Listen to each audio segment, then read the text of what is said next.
A TV Web A Caminho da Luz apresenta Palestras Espíritas. Eu queria, antes de tudo, agradecer aos nossos irmãos que estão nos acolhendo no Vinha de Jesus na tarde de hoje, que nós possamos estudar mais alguns aspectos que digam respeito ao Espiritismo que todos nós juntos como que abraçamos. Nesta tarde, o tema que foi escolhido pelos nossos amigos, pelos nossos irmãos, tem a ver com uma área da ciência.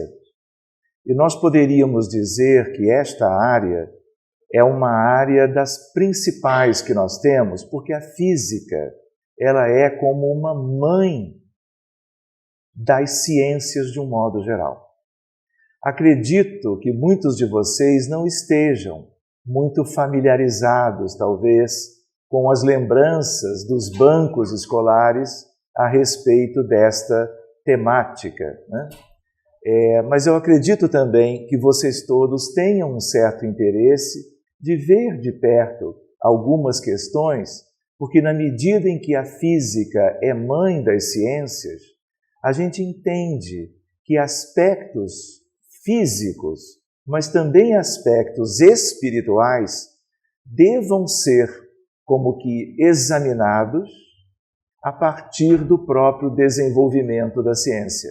Aliás, confesso para vocês que quando eu já era médico, já há algum tempo, resolvi estudar física exatamente para que pudesse conhecer um pouco melhor, vamos dizer, a natureza em linguagem precisa, que é a linguagem matemática.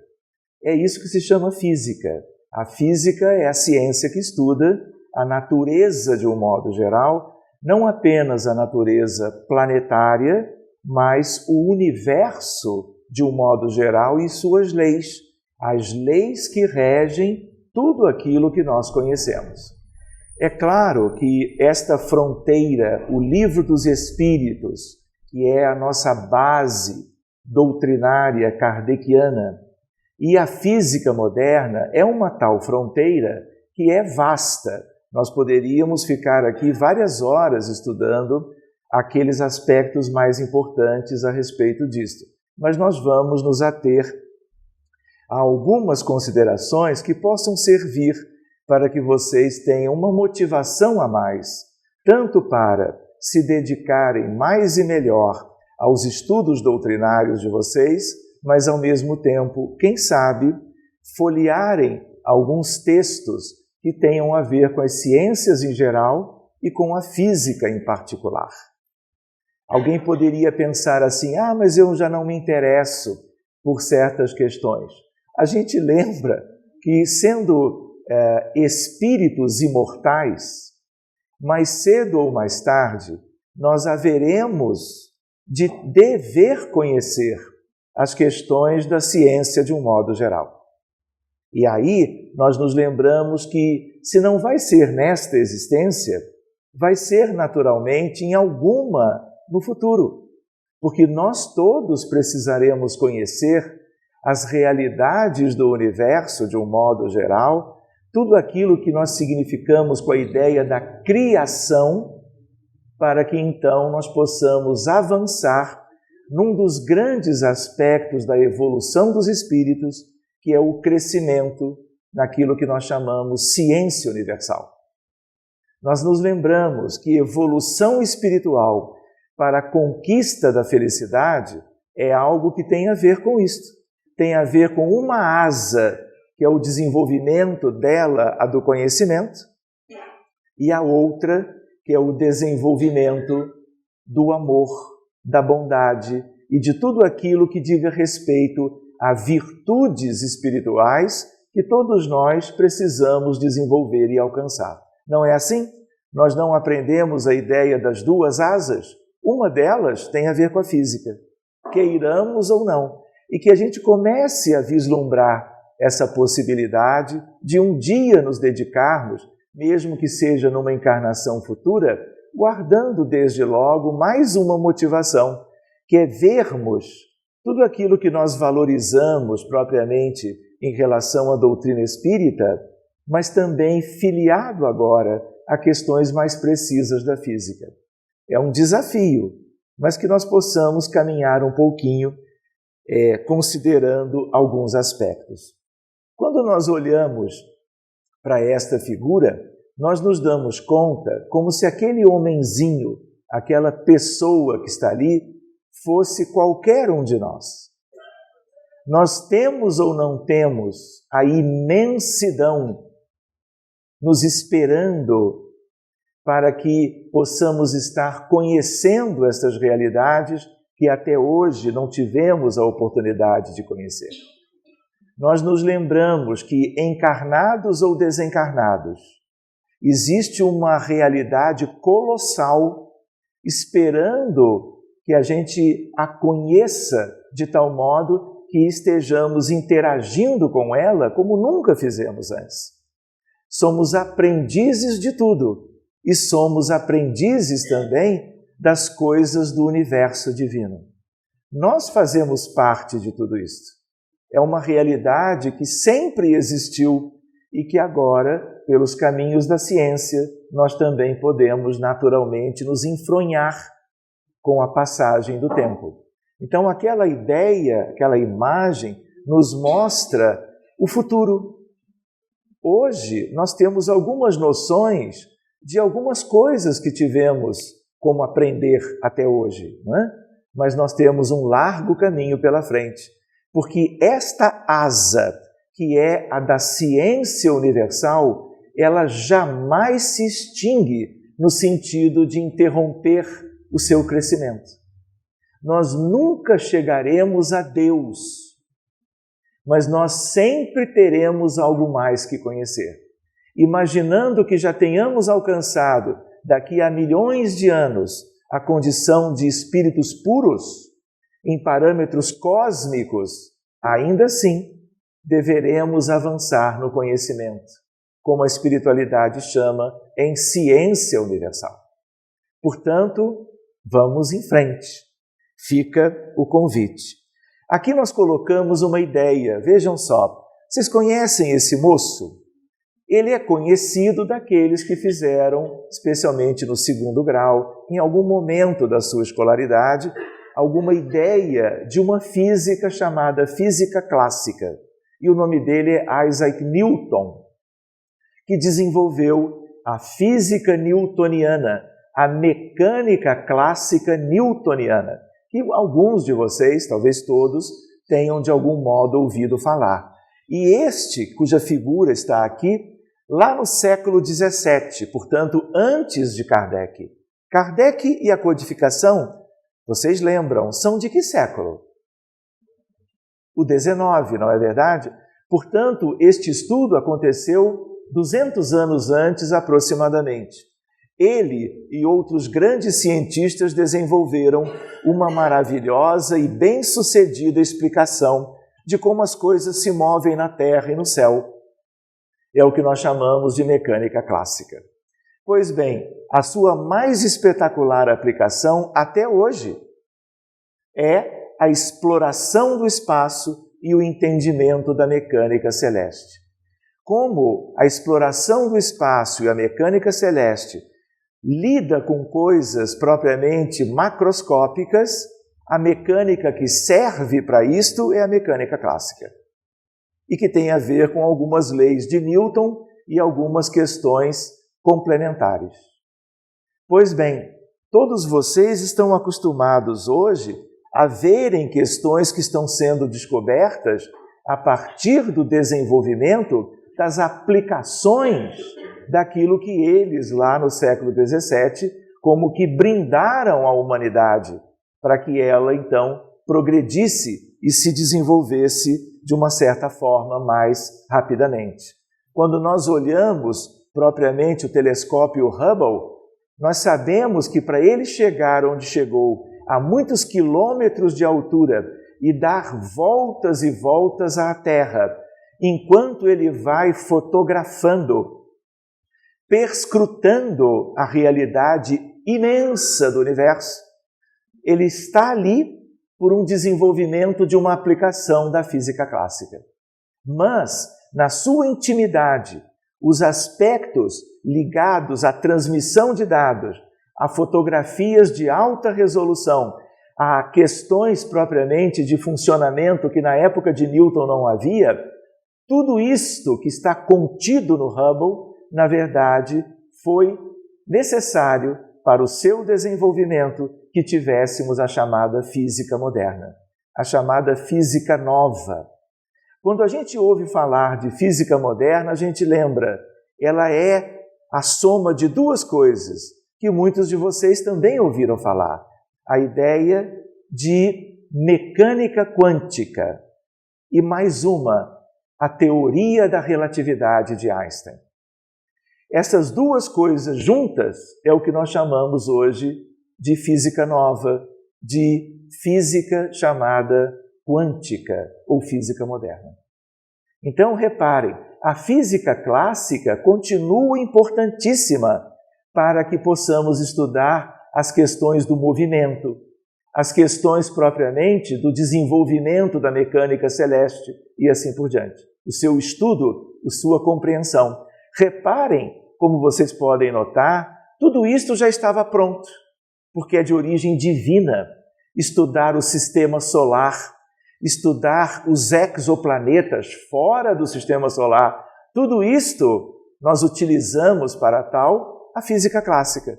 Ela continua importante e ela nos acompanhará pela eternidade. Vejam só, podem anotar, estamos em 2016 e nós estamos conversando e lembrando uma ideia. Daqui a 5.000 anos, a mecânica clássica continuará importante, tanto quanto tudo que já foi desenvolvido pela física moderna. Outras coisas virão que nos ajudarão a conhecer aspectos novos, mas o que nós conhecemos hoje, nós vamos levar para o futuro. Quando nós olhamos a Estação Espacial Internacional, isso hoje é uma realidade. A ida e vinda de pesquisadores da astronáutica, da astronomia e da cosmologia, entrando e saindo como se fosse um lar. É um lar laboratório de pesquisas de alto nível. E nós chegamos a este ponto em função da física como um todo, a clássica e a moderna. Isto é uma herança do conhecimento que nós todos um dia teremos mais proximamente. Aqui nós temos um pequeno robô chamado de Opportunity. E ele está em Marte já há um bom tempo, andando pela superfície marciana, vejam só, e enviando para nós fotografias de alta resolução e fazendo mais. Ele colhe material do solo marciano, analisa e envia os dados para a NASA, para o planeta Terra, onde é a nossa casa hoje, fazendo com que nós tenhamos a condição de conhecermos mais e melhor o nosso sistema solar. Mas não só isso, compreendermos como as coisas se dão mundo afora na ideia propriamente da origem do sistema solar e da origem do universo. E nós temos caminhado muito em função disso. Para que tenhamos uma outra ideia para guardarmos por enquanto, antes da física moderna, a mecânica clássica, aquela newtoniana que chamávamos atenção. Outra ideia é a óptica, a questão das lentes, dos telescópios, de todos os tipos, hoje altamente poderosos, tem a ver com o desenvolvimento de uma ciência, faz parte da física, de uma ciência que começou séculos antes. O eletromagnetismo clássico, porque também existe o quântico, e a ideia da termodinâmica, que é uma dos aspectos mais importantes da física clássica. Tudo que está ali é clássico, mas houve uma época que as coisas mudaram. Nós lembrávamos isto agora há pouco. física moderna, e temos aqui a figura de Einstein, a figura de Niels Bohr e a figura de Madame Curie, que foi aquela que desenvolveu todo um estudo sobre a radioatividade. E ela era química e física, e a única mulher a ganhar um prêmio Nobel de cada uma das áreas. Isso é uma coisa extraordinária. E Marie Curie, na verdade, depois de tanto ajudar a ciência, desencarna por causa de uma leucemia em função de não saber lidar na época com a radioatividade. E aí ela se expôs muito e acabou desenvolvendo uma doença em função da radiação ionizante que ela se expôs de uma maneira extraordinária pelas pesquisas que fazia. Então, a mecânica quântica, cujo pai é Planck, e a mecânica que segue, que tem a ver, então, a teoria da relatividade geral e especial, que é de Albert Einstein, que é uma figura que, de certo modo, é conhecida de todos vocês.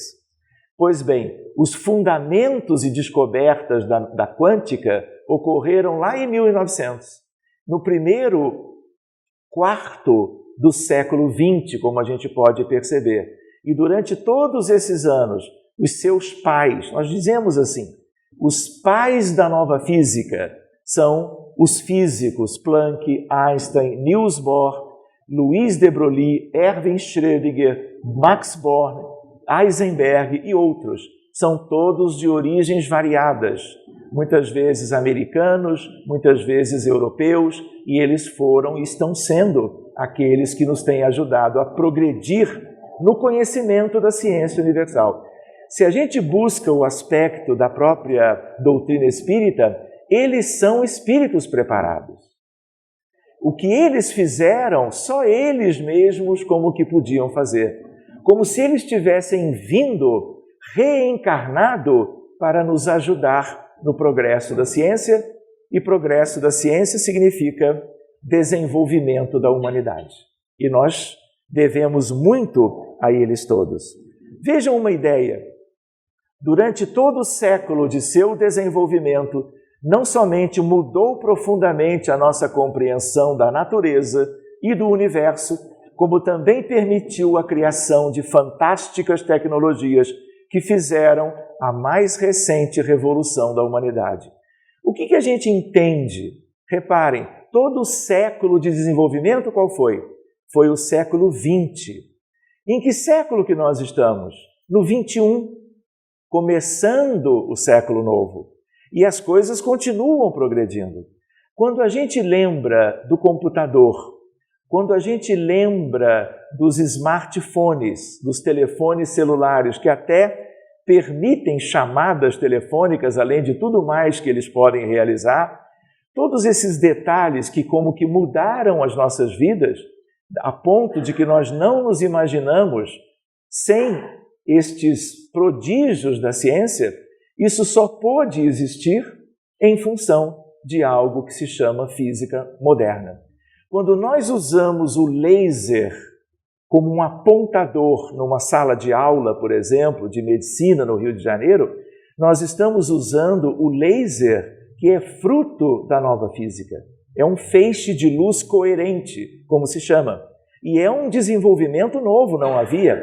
E esse mesmo laser, ele tem sido usado para a cura de lesões de fundo de olho de pacientes com retinopatia diabética, num grau avançado, devolvendo a visão aos pacientes diabéticos de longo prazo, atingidos na retina em função da patologia tão comum nos dias de hoje na humanidade toda. Então a gente vê exemplos de benefícios que o avanço da ciência, de um modo geral, vai nos permitindo. Mas nós haveremos de chegar a algumas questões que são questões ligadas à nossa doutrina querida, de tal maneira, vejam só, aspectos históricos de como nasceu a física moderna lá no início do século XX. Quero dizer para vocês que havia um grupo que pesquisava uma coisa chamada radiação de corpo negro. Gente, Espírita, quando a gente fala em coisa negra, já pensa em trevas ou umbral inferior ou abismo. Não é isto. Radiação de corpo negro é uma espécie de modelo para se estudar as estrelas. A gente não pode chegar perto do Sol, nem de Sírius, nem de Canopus, nem de Aldebaran, nem de Betelgeuse. A gente não consegue ter um laboratório lá numa estrela qualquer, por causa das altas temperaturas. Então, um modelo para se estudar as estrelas aqui pertinho é o modelo de você, por exemplo, vocês imaginam se vocês buscam um metal e colocam no fogo, ele não vai esquentando e se tornando incandescente? Ele não pode ficar com um brilho azulado, de cor lilás, às vezes cor laranja ou amarelo? Esse superaquecimento gera um corpo negro, como se chama, para que a gente, estudando essa radiação de calor e de luz, a gente mimetize o que acontece nas estrelas. Naquela época, a física clássica dizia sobre uma previsão do que haveria de resultado no laboratório quando se estudava o corpo negro. E aí o que aconteceu? Quando o resultado de laboratório saiu, ele era completamente diferente daquilo que era a previsão pela teoria que era clássica, que era o que se conhecia na época. Isso se chamou, em física, catástrofe do ultravioleta. Também não morreu ninguém, não se preocupem, mas foi chamado assim, porque o resultado pela teoria seria a descrição teórica, o resultado prático foi completamente diferente. Isso fez com que Planck e vários outros físicos no mundo todo se debruçassem sobre essa questão para tentar resolver o problema. E o primeiro que esclarece isto, que a nosso ver é um espírito missionário, Max Planck, ele quantiza a energia. Em vez de pensar em energia contínua, ele fala em pacotes, em fragmentação, em quantum de energia. E aí surge a nova física. E ele é o pai por causa disso. E a catástrofe do ultravioleta se resolve a partir de Max Planck. Isso acontece quando ele publica, no 14 de dezembro de 1900, o seu trabalho, o seu artigo científico, numa revista de alto nível. E aí o mundo inteiro reverencia a figura de Planck, porque ele resolve o problema, e aí agora o resultado de laboratório estará de acordo com o resultado da teoria que ele desenvolveu, chamada de teoria quântica por causa disso, porque ele trabalha a quantização da energia. Pode ser um pouco abstrato para vocês, mas é uma ideia para a gente ir começando a ventilar para que nós possamos então chegar aonde desejamos chegar em vários aspectos. De tal maneira que a tal catástrofe, ela revelava as falhas da física clássica, a newtoniana e o eletromagnetismo de Maxwell, e agora nós temos a física nova, que é uma física para as pequenas dimensões.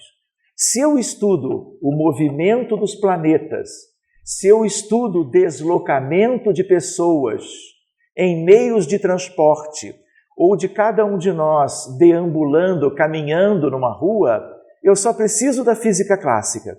Mas se eu vou estudar a intimidade do núcleo atômico, querem ver uma coisa curiosa do avanço da ciência? Quando era a época de Kardec, portanto no século XIX, um cientista muito conhecido de então era Dalton. Dalton dizia na época, e todos acreditavam, até espíritos desencarnados acreditavam também, fora o codificador, que o átomo seria indivisível. Ou seja, tínhamos chegado à parte mais pequenina de qualquer estrutura material.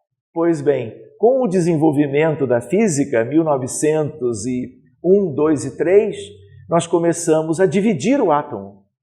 E aí nós tivemos as descobertas dos prótons, dos nêutrons e dos elétrons.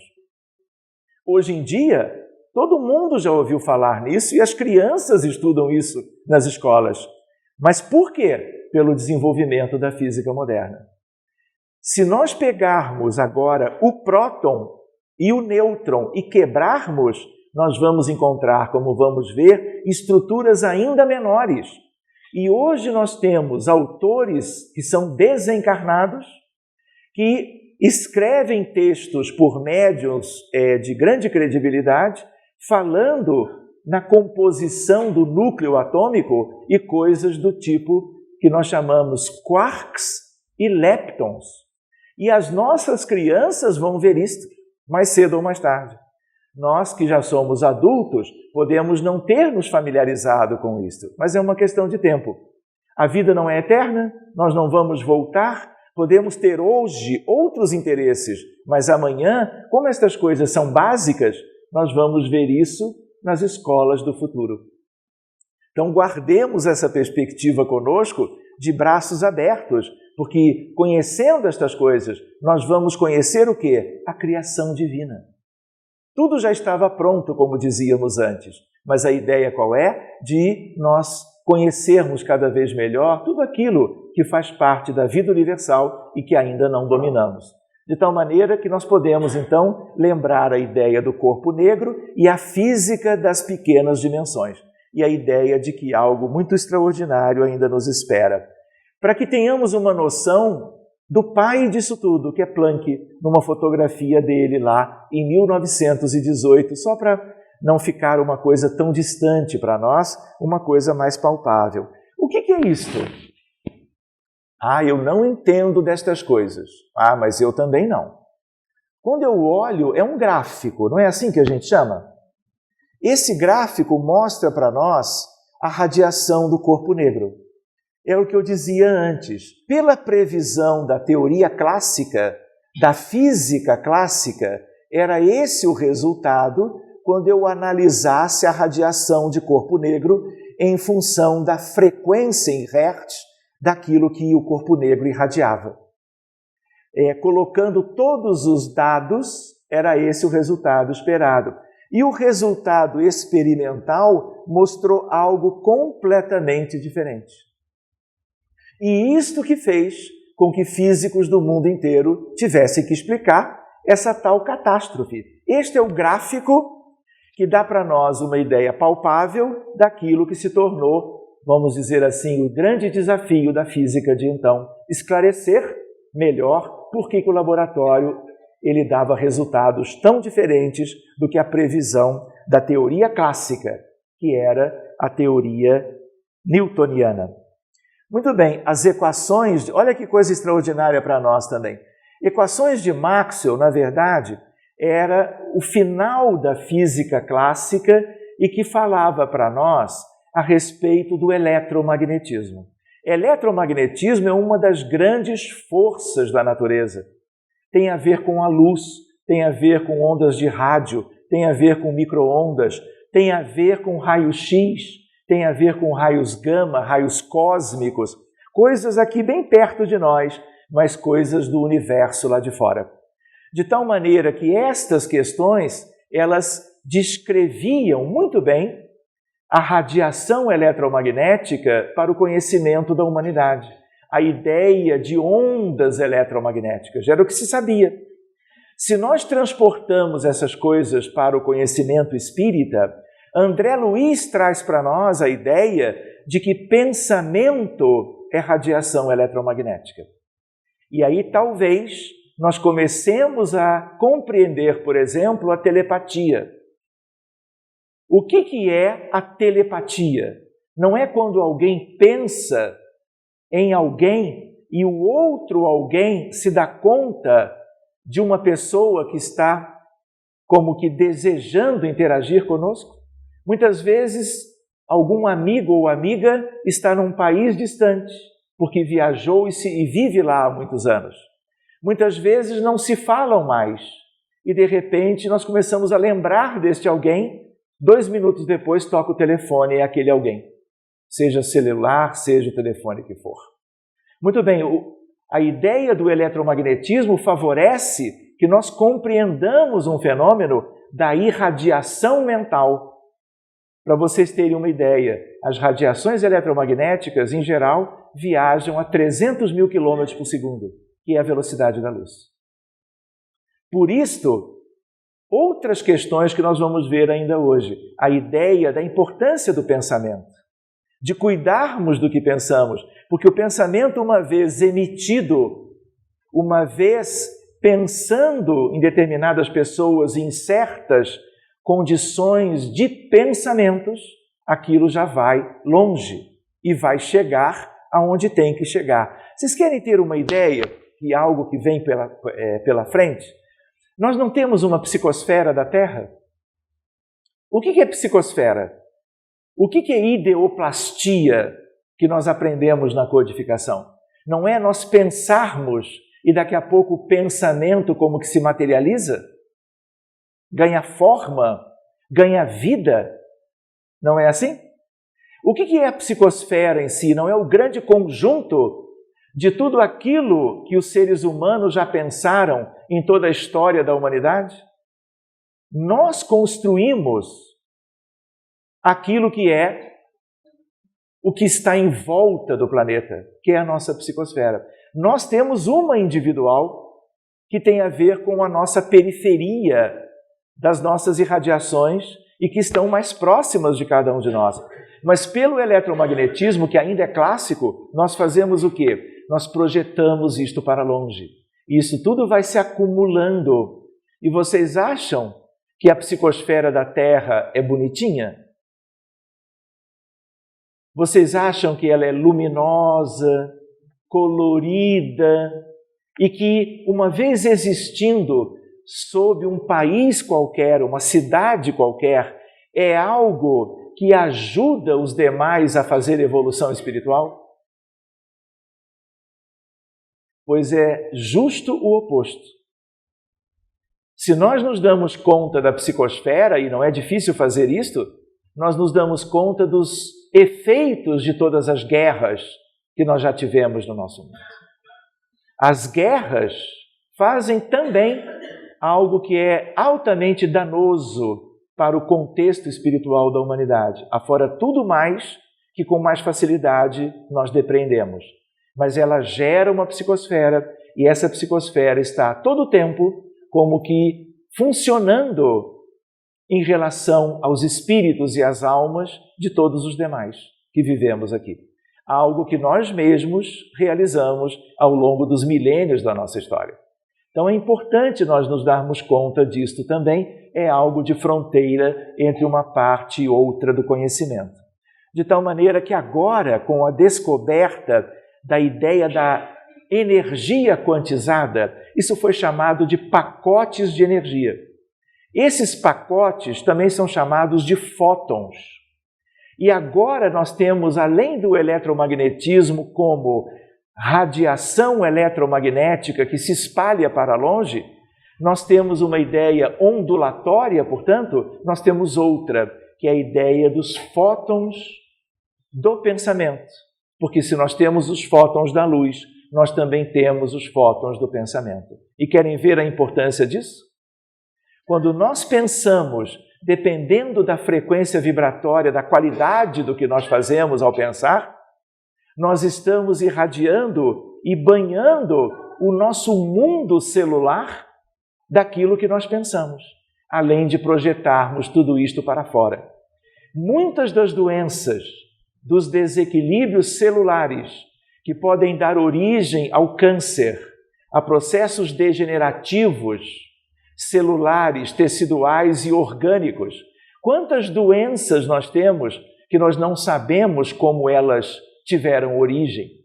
Nós temos ideia, por exemplo, do diabetes mellitus.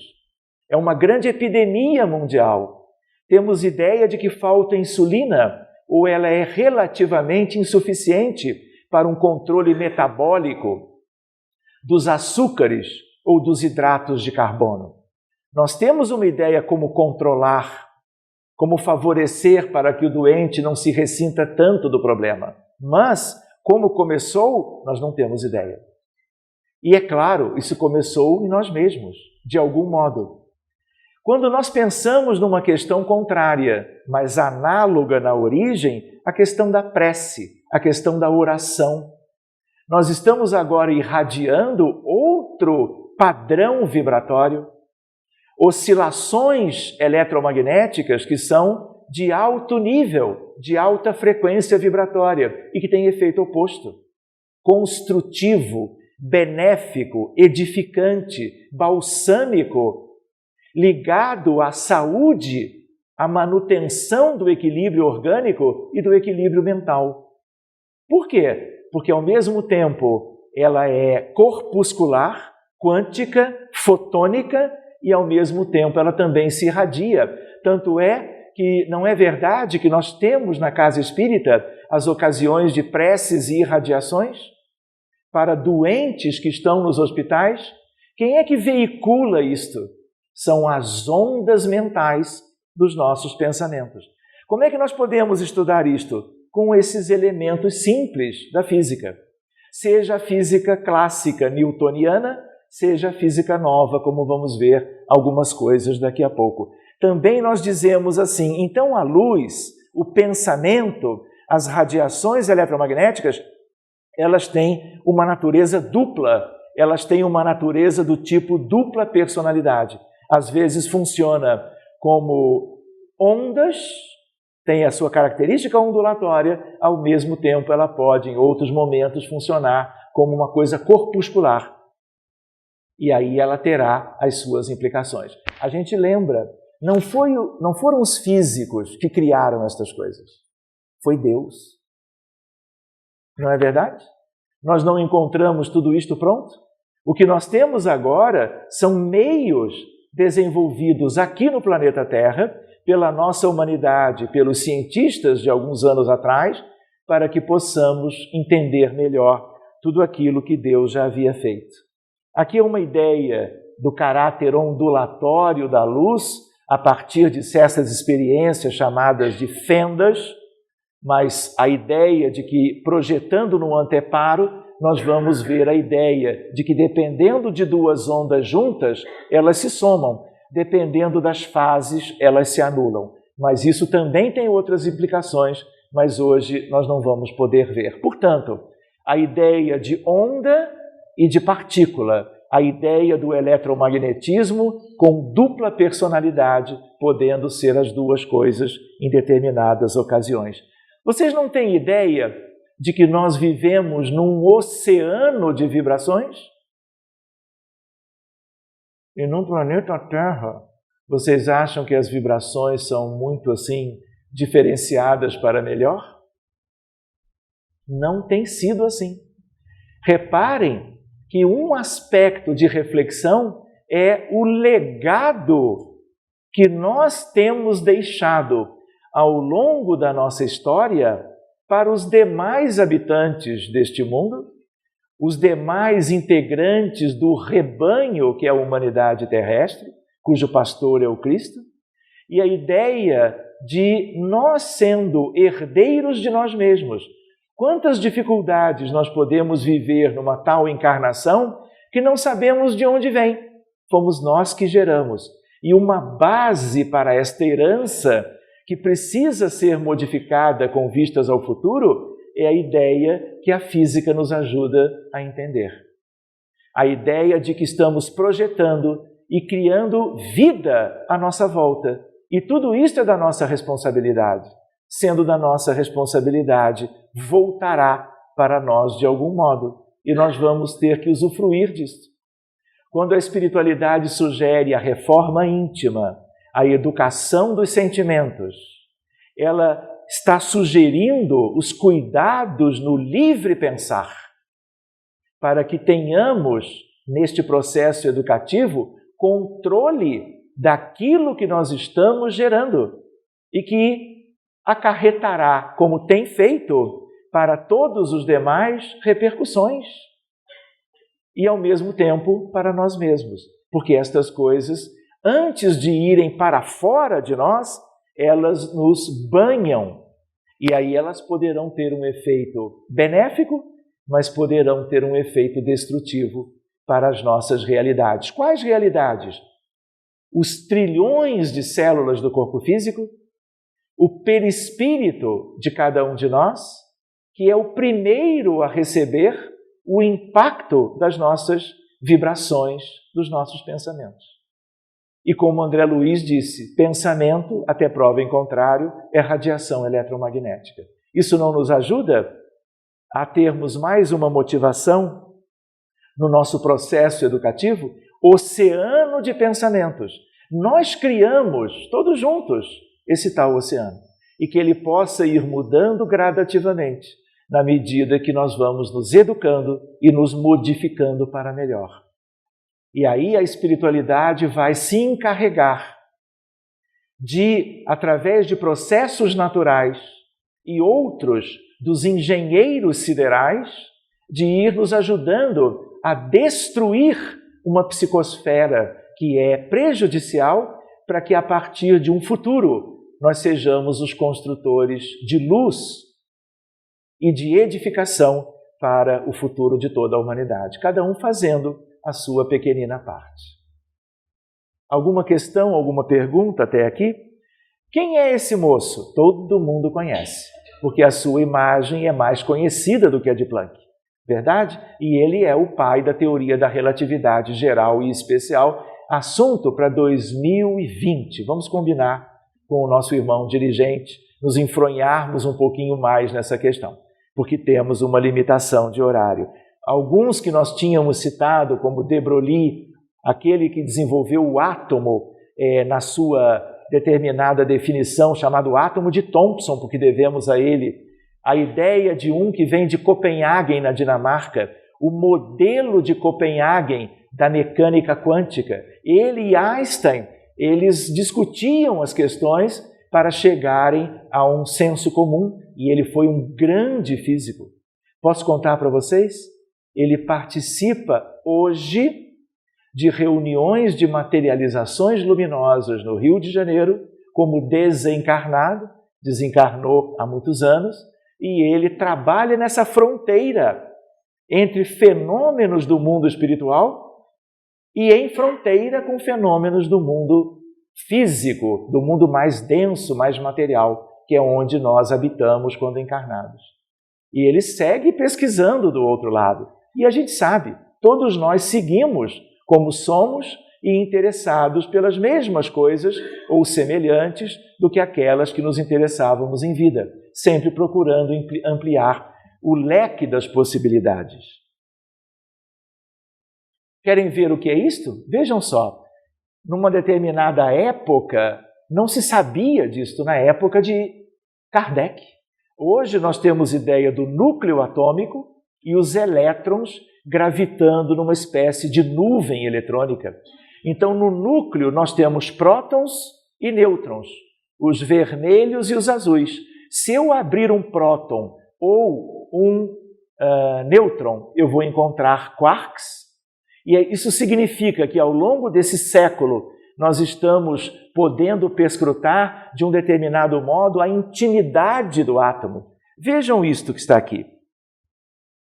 Este é um outro físico muito importante, nós vamos ver isso em 2021, o chamado princípio da incerteza de Heisenberg.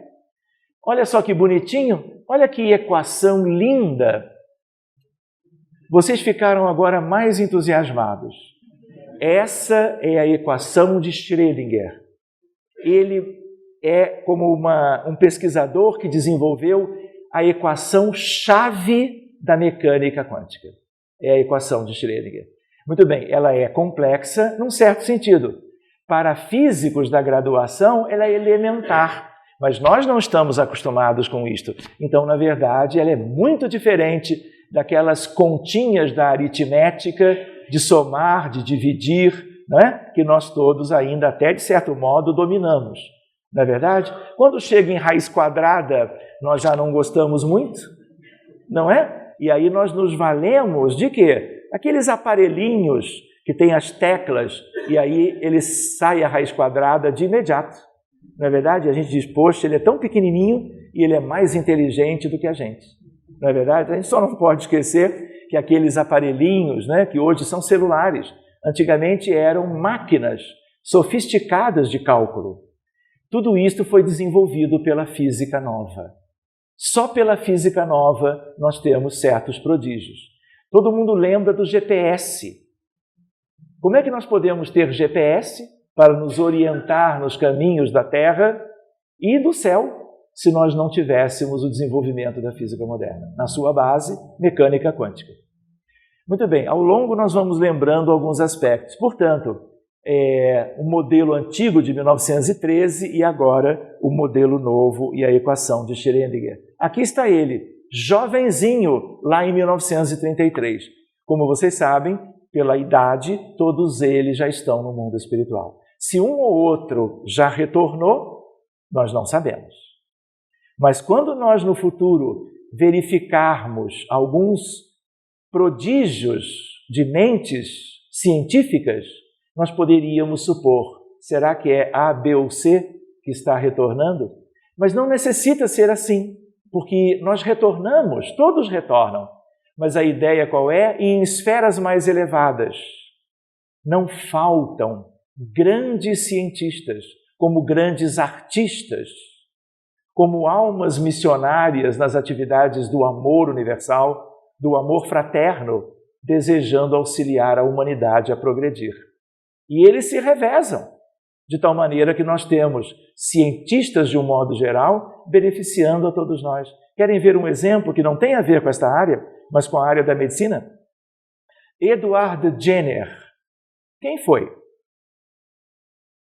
Um médico inglês de 300 anos atrás, que vivia a época da varíola na Europa, e ele percebia que crianças e jovens morriam na vizinhança. E ele resolve pesquisar aquilo.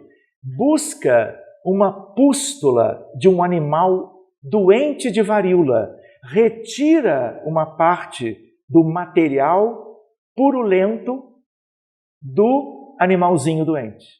Sabem o que ele faz com isso? O que vocês acham que ele faz com aquele material? O que vocês fariam? Jogariam fora. Não é verdade? Correndo para que aquilo não tivesse nenhum efeito sobre nós. Ele inocula no seu filho. E o seu filho não adoece de varíola. E ali nasce a vacina. De onde vem?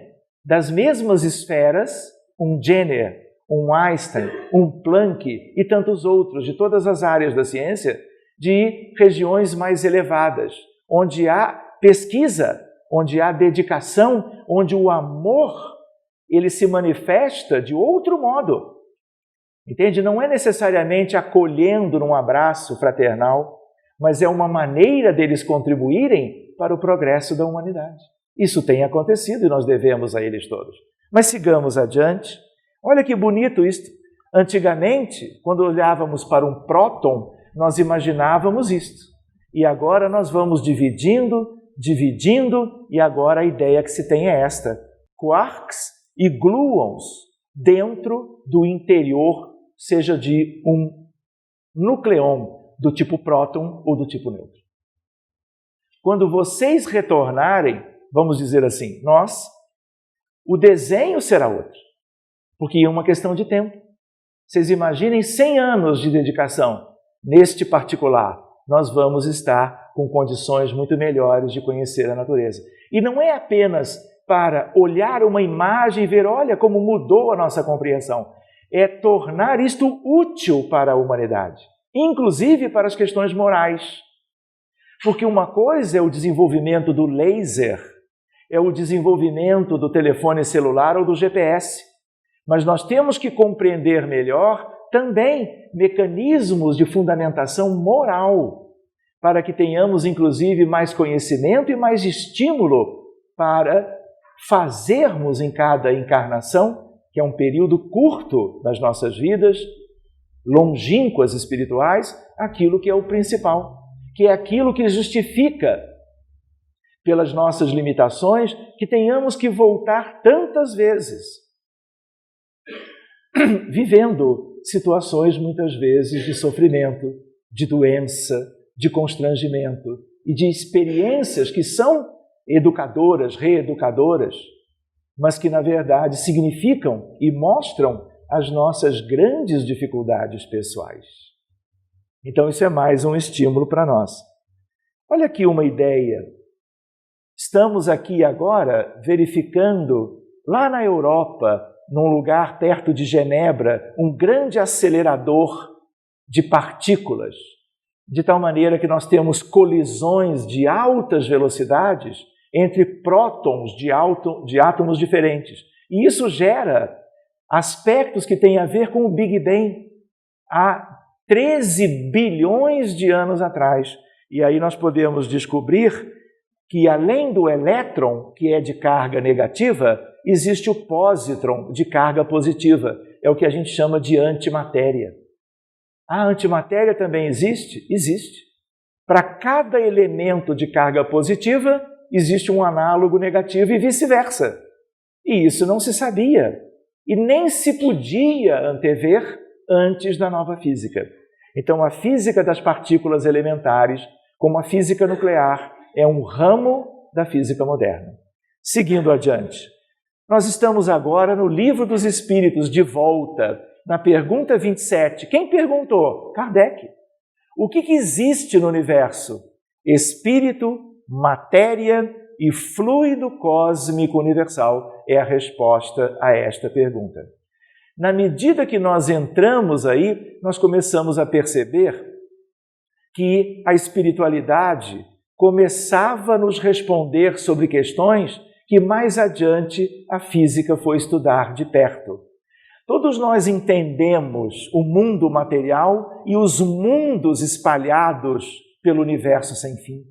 Mas, ao mesmo tempo, cada vez mais, nós vamos podendo estudar a realidade do espírito. Através de que a grande ferramenta para estudarmos as questões espirituais, a codificação kardeciana. Que nos centros espíritas, no movimento espírita do mundo inteiro, é ali que nós temos a oportunidade de conhecer isto. E aí nós poderíamos pensar, mas espírito, qual é a importância? Ela é dupla. Um espírito tem constituição, tem estrutura. O perispírito tem constituição, tem estrutura atômica e molecular. Vocês acham que nós não vamos conhecer isto tudo mais dia menos dia? Assim como nós estudamos a anatomia e a fisiologia e a bioquímica do corpo físico através dos estudos que a ciência desenvolveu no mesmo período de tempo. Estas questões são nossas, mas nós vamos nos enfronhar nelas mais adiante.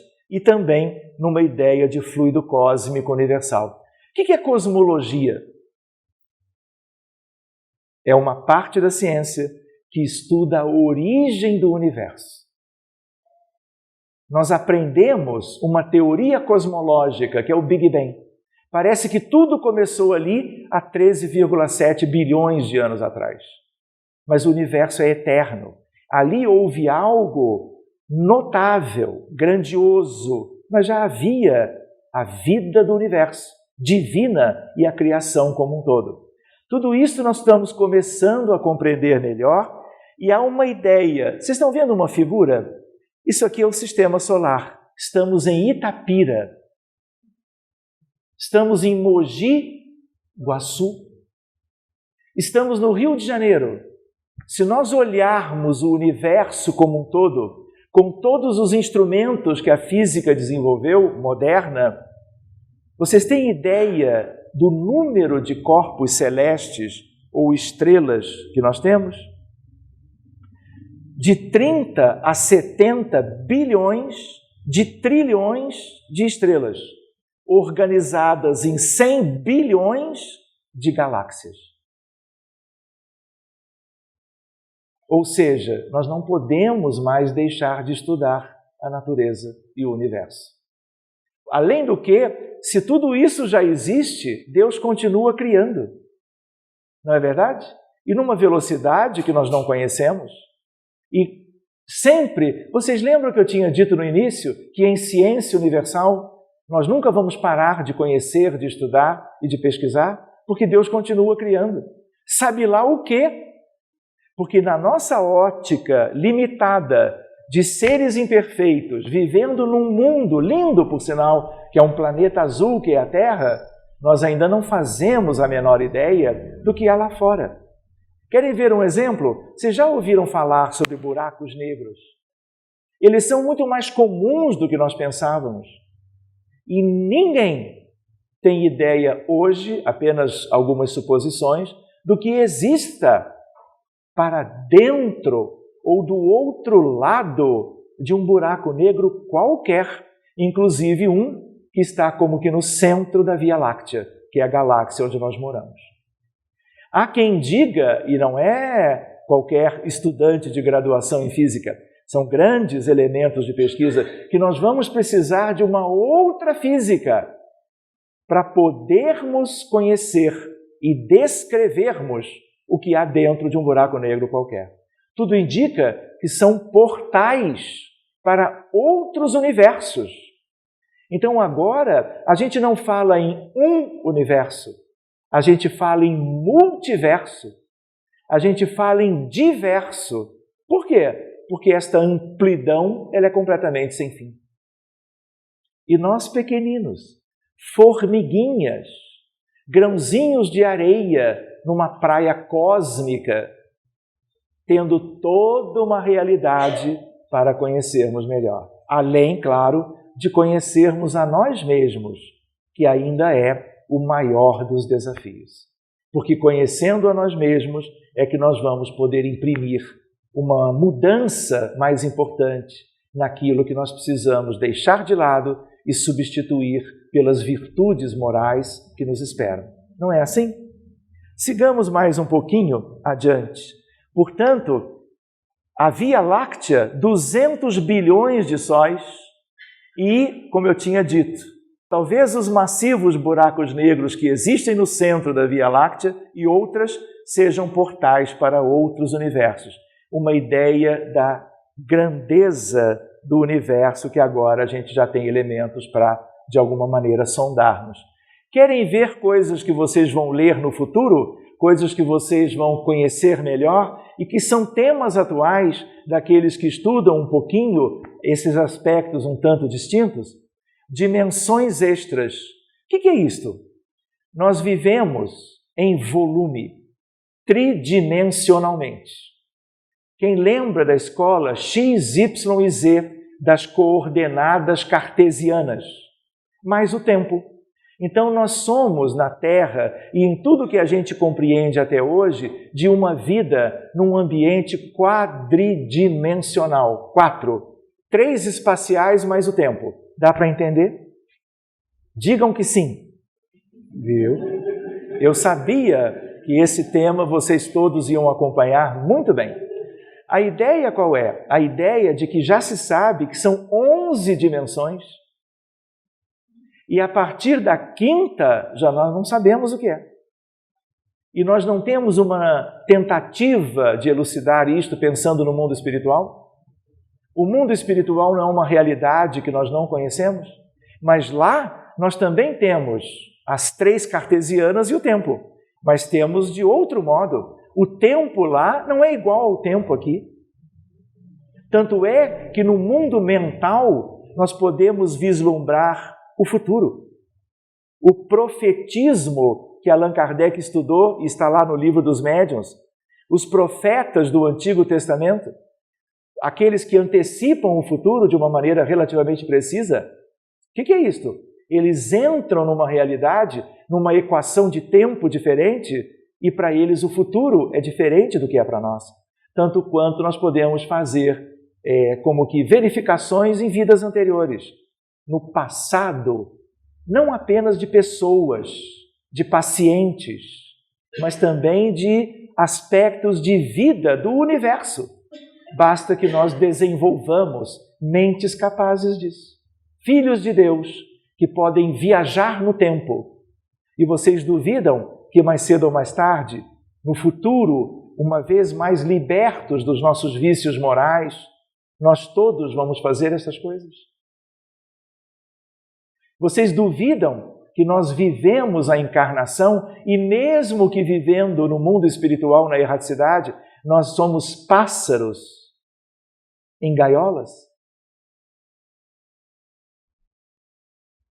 Nós precisamos cuidar de nós mesmos para abrirmos e voarmos e conhecermos em voos maravilhosos a vida divina e a criação como um todo, sem esquecermos de nós mesmos, para que façamos as duas viagens, uma para dentro e outra na amplidão do universo.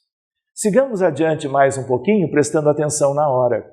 Teoria das cordas, buracos de minhoca, multiversos, matéria e energia escuras, antimatéria, bóson de Higgs, supercondutividade com alta temperatura crítica, nanotecnologia, origem dos raios cósmicos, quintessência do universo, táquions. Querem ver uma coisa? Porque nós não vamos ter tempo de examinar tudo. André Luiz, por Chico Xavier, trazia uma ideia do pensamento como radiação eletromagnética. Mas ele dizia que o pensamento ele seria capaz de uma velocidade além da luz dos 300 mil quilômetros por segundo.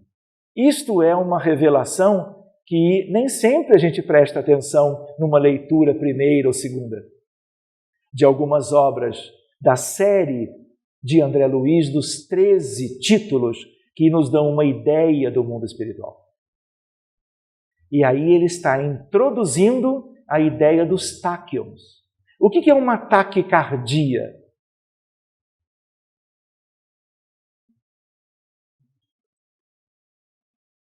Não é quando o coração bate ligeiro?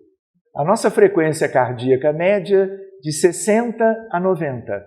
Um coração que bate a 130 é um coração com taquicardia. Verdade? Pode ser por uma emoção, uma pessoa apaixonada diante do seu amor, mas pode ser elas adoraram essa ideia. Eu percebi um sorriso especial, claro, não é? A lembrança foi oportuna. Mas tem também doenças que levam a taquicardias. E aí o paciente vai ter que ser visto por um especialista qualquer. Pois bem, a ideia de que quando passa de 90, a pessoa está taquicárdica. O que é táquion? É o pensamento acima da velocidade da luz.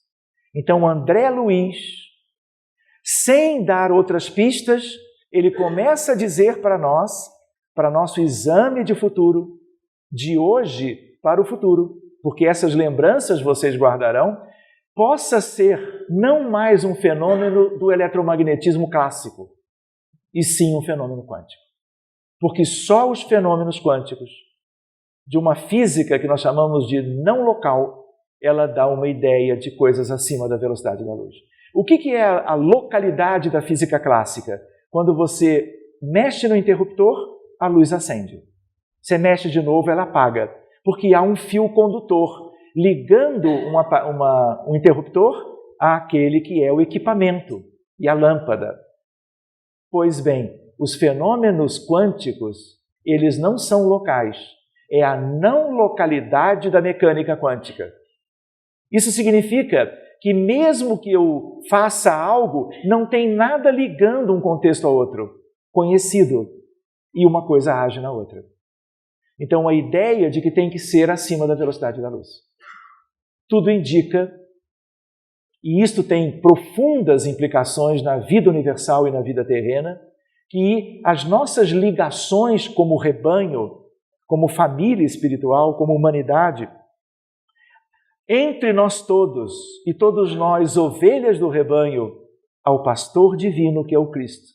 Tudo isso é uma fenomenologia de alto nível que tem as bases na física chamada moderna, mecânica quântica e teoria da relatividade de Einstein. E talvez muito mais para nos trazer benefícios como o laser, como o GPS, como os equipamentos sofisticados de computadores e celulares, fosse também para que nós valorizássemos a nossa realidade íntima e soubéssemos lidar na vida, respeitando as coisas da criação e agindo melhor, com mais um estímulo para o nosso progresso espiritual.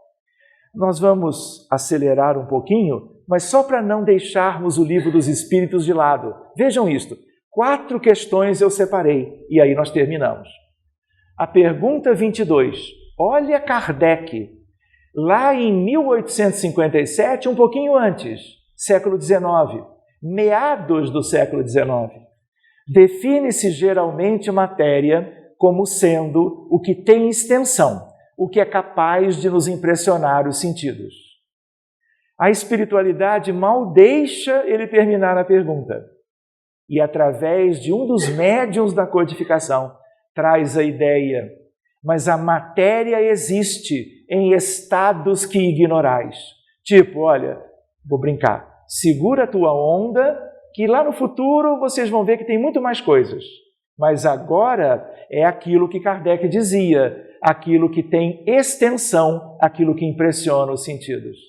Quando a gente trabalha a ideia do ar ambiente, nós não respiramos o ar ambiente? Esse ar ambiente na atmosfera terrena não é cheio de matéria? Ou nós respiramos no vácuo? Nós não temos nitrogênio, oxigênio, gás carbônico? Tudo isso não são moléculas e átomos? Isso é matéria. Então nós não sentimos os nossos sentidos impressionáveis pelo ar quando respiramos. Mas é um estado gasoso, atmosférico, que não era bem conhecido na época. Mas mais do que isso, vocês não viram a ideia da antimatéria, o pósitron, por exemplo, em relação ao elétron? Isso é algo que era impensável. Não adiantava que os físicos da codificação, os grandes cientistas que corroboraram todo aquele cenário de revelações prodigiosas para a humanidade, que nos mostrassem questões, porque nós não iríamos entender. Nós tínhamos que avançar e hoje tudo isto é fácil. Matéria escura e energia escura, o que é isto? Quando nós reunimos aquele aspecto conhecido que tem a ver com o universo observável e os septilhões de estrelas, juntamos tudo e achamos que o universo é aquilo, pois tudo reunido é 3,5% do universo. Ou seja, apesar de termos chegado até aqui, 96,5% de um universo que claramente existe, nós não temos a menor ideia do que seja. Isso se chama, na maioria, energia escura e uma parte importante também, matéria escura. De novo, não é escuro porque é das trevas, nada disso. É escuro porque não irradia, porque não emite nada que os instrumentos possam detectar de tudo que foi desenvolvido até hoje. Então, novos prêmios nobéis de futuro serão aqueles homens e mulheres de mentes brilhantes que virão de esferas lindas, nos ajudando a conhecer melhor a partir daqui. E isto é um estímulo para nós todos, seja na vida atual, seja na vida futura, a nós estarmos estudando, conhecendo aquilo que já temos hoje, porque virão outras coisas e nós vamos ter que utilizar toda uma dedicação, uma energia e um tempo da nossa vida espiritual para conhecermos isto reencarnados ou, se quisermos adiantar a pauta, estudarmos quando desencarnados. Ou vocês acham que nós não podemos fazer um curso avançado de conhecimento da ciência na erraticidade? Há quem tenha o mérito de deixar a Terra por alguns anos e fazer este curso em Júpiter. Gostaram, né? Mas tem que cuidar de outros temas, porque só vai poder entrar em Júpiter com um certo padrão de vida mental de seus pensamentos. Senão, aqueles que carimbam os passaportes não vão carimbar o nosso. Mas olha quanta coisa extraordinária nos espera. Olha o valor de nós fazermos a evolução moral e espiritual. Quantas coisas maravilhosas virão, não é? Seguindo adiante, a ideia de mais 3 perguntas. 27. Fluido universal, a ideia de que, junto com matéria e espírito, o fluido universal, como está na codificação, intermediário entre espírito e matéria. Que mais? Um princípio, dizem os espíritos da codificação, sem o qual a matéria estaria em estado de divisão. O que será isto? Não vamos poder aprofundar, por causa do tempo apenas, mas a ideia do fluido cósmico universal terá a ver com uma ideia que Einstein se debruçava, que é a ideia do fluido primordial. Se nós temos o eletromagnetismo, as forças nucleares fortes, as forças nucleares fracas e temos a gravitação universal, as grandes 4 forças do universo, haveria uma que é raiz de todas.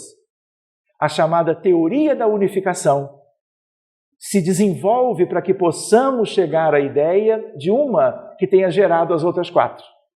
E, portanto, algo divino na origem. E o que é isto? Talvez, para nós, seja algo próximo, ao menos, do que nós chamamos na codificação e vimos estudando fluido cósmico universal. Pergunta 35, olhem que coisa linda. A gente vê as estrelas espalhadas, aí o resto é escuro. E a gente pensa, no que é escuro não há nada. Olha na codificação, Livro dos Espíritos, Kardec perguntando, o espaço universal é infinito ou limitado? E os Espíritos disseram. E isso deixa Kardec tão preparado, um tanto perplexo.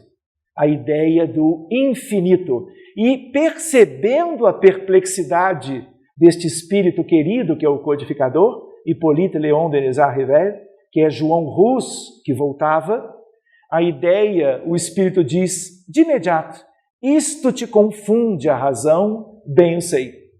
Tal a admiração que ele ficou com a resposta. E aí hoje, o universo é infinito, de geometria plana, dinâmico e em franca expansão, para nós estudarmos melhor em 2022. Não é verdade? Aqui mesmo, não é, André? Em Mogi Guaçu. Não é? Sigamos adiante para finalizarmos. Pergunta 36. Existe o vácuo absoluto em alguma parte do universo? Não, não há vácuo. E hoje nós sabemos. O espaço interestelar e intergaláctico é preenchido por partículas, por exemplo, os neutrinos, e por campos que permeiam tudo. E destes campos brotam elementos atômicos no universo como um todo. Portanto, mostra o que para nós? Os espíritos já sabiam de tudo isso. Mas eles não podiam dizer todos os detalhes. Mas eles sabiam de toda essa história. E eles deixavam que os encarnados, no progresso da ciência, alcançassem aquilo e tivessem o mérito disso. Pergunta número 41. Pode um mundo completamente formado desaparecer e disseminar de novo no espaço a matéria que o compõe? Entenderam a pergunta? O mundo acaba, seja um planeta, seja uma estrela. Sim, Deus renova os mundos. Olha que jeito lindo de colocar. Ele não personaliza, mas tudo isto é feito, realizado por filhos de Deus, como mensageiros divinos. Por exemplo, mundos podem ser cocriados por espíritos, filhos de Deus, e que depois de um período de senescência explodem e devolvem a matéria para a realidade do universo original.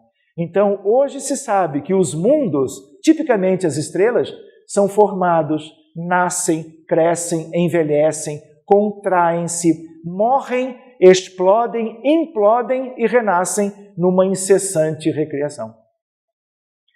Essa frase que está aqui é de um autor espiritual chamado Áureo. Áureo é Pascal. Blaise Pascal é um filósofo cristão francês que viveu séculos atrás e ele era físico. Nós temos as leis e princípios ligados à mente de Pascal, e ele, desencarnado, responde junto a essa questão numa outra obra que se chama Universo e Vida, de Áureo, pela mediunidade de Hernani Trindade Santana, publicação da FEB, que tem já 35 anos. Nós não vamos ver isto hoje, porque vai ficar para um ano mais adiante. Nós só queríamos lembrar de que teríamos muito mais se fôssemos aqui com a ideia de um seminário. Mas essa figura é uma figura para nós encerrarmos. Conseguem perceber essa imagem? Vocês estão vendo um menino loirinho? Podia ser uma menina de trancinhas. E ele não está com um livro. Qual é o título do livro? Mecânica Quântica.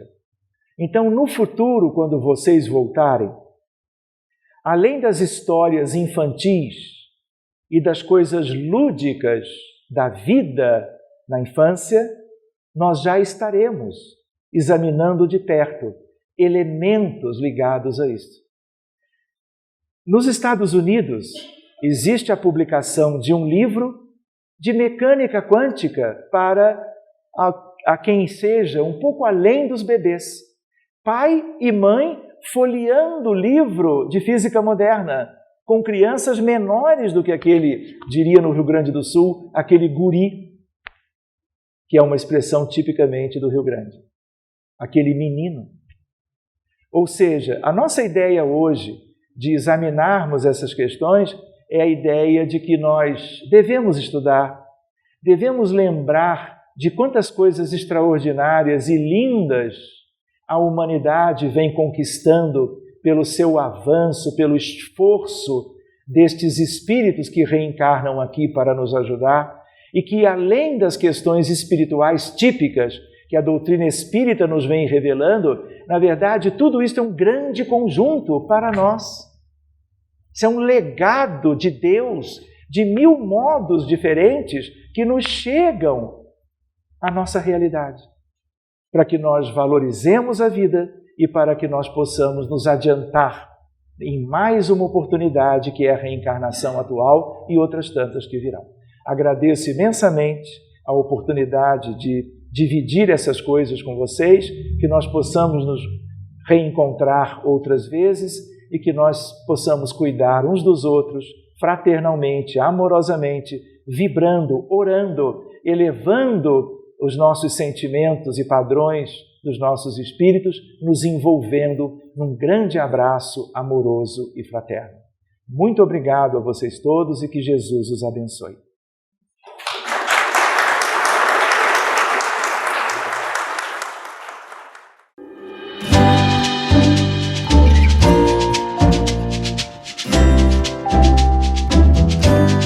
A TV Web A Caminho da Luz apresentou Palestras Espíritas.